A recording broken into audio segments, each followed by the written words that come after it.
Vous savez quoi? Quand j'essaye de faire mon top des meilleurs films de l'année et des pires films de l'année, j'essaie de classer les films, c'est assez compliqué parce que cette année on a beaucoup de gros blockbusters et très très bons et d'autres on a des très mauvais. Donc j'en vois tellement que je sais pas où les classer. On sait tous que c'est Godzilla le meilleur. Bref, Stranger Things, ça c'est pareil. Cette année on a que des bonnes séries et des mauvaises séries. Mais j'en regarde que des bonnes aussi. Donc c'est assez dur d'en classer. J'arrive pas à classer entre Dark, Chernobyl, Stranger Things. Lesquels classer, putain de merde. Bref, aujourd'hui avec Fab on va parler de Stranger Things.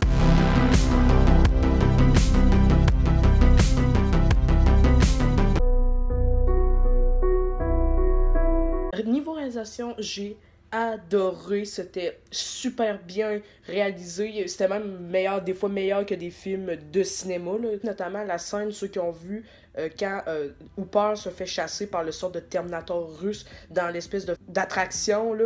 Puis là, il rentre dans une salle, c'est vraiment comment le mouvement de caméra, ça tourne, ça pivote au niveau de Hooper. Ça, j'ai vraiment bien aimé ça. Sinon, il y a vraiment les Duffer Brothers ont beaucoup de talent. Je suis dans ceux qui ont quand même pas mal aimé sur leur premier film, Hayden.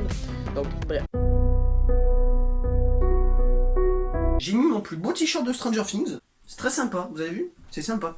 Bon alors, cette nouvelle saison, en termes de réalisation, ça dit quoi? Déjà la réalisation est magnifique, comparée aux saisons précédentes qui, elles, étaient très bonnes, avec des néons en voiture en voilà, avec des références nostalgiques dans tous les sens. Ça rappelle beaucoup des vieux films de 1980, sauf que là, ils ont poussé le bouchon tellement loin qu'on dirait vraiment que c'est une série sortie des années 80. C'est même plus des références, c'est tellement référencié, ben on se dit, ah, ça aurait été sorti dans les années 80, ça aurait la même tête. Et déjà, il y a des très beaux plans, je peux en citer un qui est magnifique. Will, il va avec ses potes dans une espèce de montagne, et ses potes vont s'écarter de lui. Mais ils sont toujours là, ils sont toujours présents, ses potes. Et la caméra va faire en sorte que ses potes ne sont plus là, et qu'il est tout seul. C'est un plan qui est juste sublime, magnifique, tout ce que vous voulez. Sinon, je peux en sortir un aussi, quand il est dans une espèce de rêve de Bill, c'est magnifique, il y a du rouge, il y a une espèce de tornade, c'est bien rythmé, c'est bien réalisé, et j'adore cette scène. Alors comme j'ai pas envie d'énumérer tous les plans de Stranger Things qui sont magnifiques, je vous ai fait un petit montage bien rythmé, maintenant. Somebody once told me the world is gone. Niveau scénario, eh bien c'est le meilleur scénario des 3 saisons, notamment. Les personnages sont vraiment évolués, on voit qu'ils ont changé. C'est ça que la série essaie de nous dire, que ça a changé, que les personnages changent, et que aussi la série est plus une série teens aussi. On va plus savoir les caractéristiques d'un film ou d'une série teen qu'un film d'action ou de science-fiction. Il y a aussi un peu moins de science-fiction, donc ça m'a pas trop dérangé. L'histoire, alors l'histoire est bien construite, elle est fun, elle est rythmée, elle est certes un peu incohérente parce qu'il y a les Russes, elle peut les voir, donc c'est réglé assez rapidement, elle a des super pouvoirs, donc c'est le syndrome Captain Marvel. Si vous savez pas c'est quoi le syndrome Captain Marvel, c'est quand on a un problème, quand on va tous mourir, Captain Marvel est là et on va tout gagner. Elf c'est pareil, comme il y a aussi Bill qui va essayer d'attaquer le groupe, elle fait là avec ses super pouvoirs, elle va le faire le valser, et il va se tirer. C'est ça le syndrome Captain Marvel. Mais on s'en fout en fait, on s'en fout clairement parce que l'histoire est très bonne, c'est très original, ça fait même pleurer à la fin, putain, ça fait du bien une histoire aussi bonne et bien construite.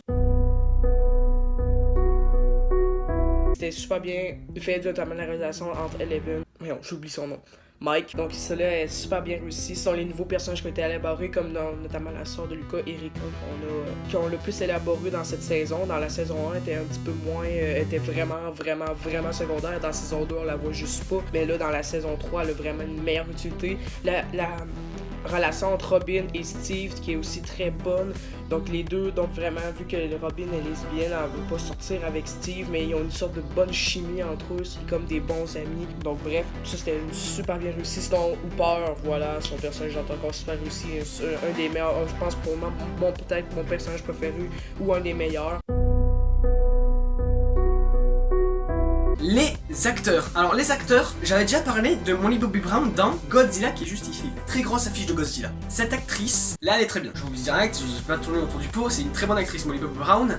Elle cartonne. Godzilla était pas une bonne actrice. Mais je sais pas comment elle fait pour que dans Stranger Things, c'est une excellente actrice. Bordel de merde, elle joue tellement bien le jeu. Putain, on dirait pas qu'elle a 16 ans la meuf. Les autres sont pas mal. Finn Wolfhard qu'on a joué aussi dans Hit est pas mal, pas le meilleur acteur de Stranger Things, mais il joue bien. Et les autres jouent comme ils peuvent, hein, comme un développement de personnage qui est bien construit. À part pour certains, comme la relation entre le Black et la Rousse, je connais pas leur nom, qui est, on s'en fout, on s'en bat les couilles.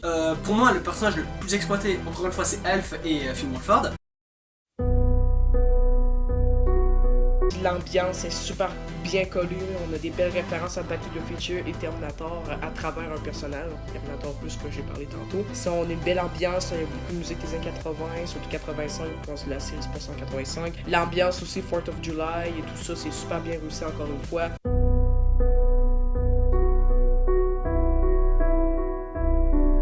Bilan, je vais donner une merveilleuse note de 9.5 sur 10. Sur ma critique sur ma chaîne, je vais dire que c'était moins bon que la première, mais évidemment, après réflexion, c'est la meilleure saison des trois. Stranger Things saison 3 est révolutionnaire. C'est une super bonne saison. J'ai adoré de tout mon cœur.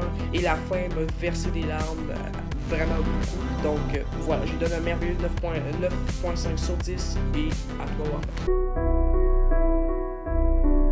Pour finir, Stranger Things saison 3 a battu la saison 2 qui était très bonne, a réussi à défoncer la saison 1 qui est une excellente série. Et pour moi c'est la meilleure des trois, elle a réussi à mettre le niveau encore plus haut, en même temps ils ont le budget plus haut. Alors certes, il peut ressortir quelques défauts de scénario, quelques facilités scénaristiques et c'est assez grossier, je vous l'accorde. On s'en bat les couilles.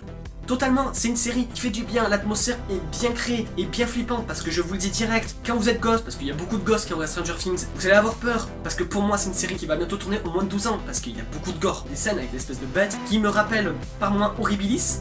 Horribilis, si vous savez pas c'est quoi, c'est le film de James Gunn. Des gens vont être contaminés, ils vont être zombifiés et ils vont construire tout à la fin la grosse bête. Sauf que c'est un peu plus dégueulasse dans Stranger Things que dans Horribilis. C'est quoi le problème? Pour moi Stranger Things ça va être du moins de 12 ans prochainement et ça gagne en maturité, ça gagne en action, ça gagne en gore, ça gagne en violence parce que c'est violent maintenant Stranger Things. Mais Stranger Things, on s'en bat les couilles, même si ça a des défauts. On adore cette série et on ferme la gueule à tous les haters qui disent Stranger Things c'est pas bien. Fermez-la, fermez-la, fermez-la. Et comme dirait Captain America dans À couteau tiré, je t'emmerde. Eh bien, Je t'emmerde. Toi aussi. des pauvres mecs de la planète. Très clairement, je t'emmerde. abonne-toi, like, partage et bye.